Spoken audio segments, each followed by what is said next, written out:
क्या होगा जब एक नटखट बालक विषैले नाग से भिड़ जाएगा?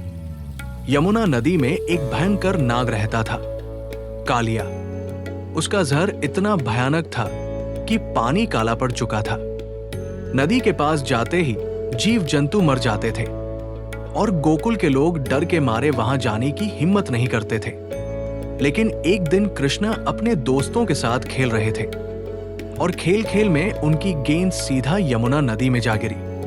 सब घबरा गए, पर कृष्ण तो निडर थे। वे तुरंत नदी में कूद पड़े। क्रोधित कालिया नाग ने कृष्ण को अपनी कुंडली में जकड़ लिया। जैसे ही ये खबर गोकुल पहुंची, सभी दौड़ पड़े। माता यशोदा, नंद बाबा और गोकुलवासी घबराकर तट पर खड़े थे, लेकिन कृष्ण मुस्कुरा रहे थे। और फिर शुरू हुई उनकी अद्भुत लीला। कृष्ण ने खेल खेल में नाग के फन पर चढ़कर नृत्य करना शुरू कर दिया। जैसे जैसे उनके चरण कालिया के फनों पर पड़ते, उसकी शक्ति क्षीण होती गई। कालिया नाग आखिरकार हार मान गया। उसकी पत्नियों ने श्री कृष्ण से प्रार्थना की, प्रभु, हमारे पति को क्षमा कर दीजिए।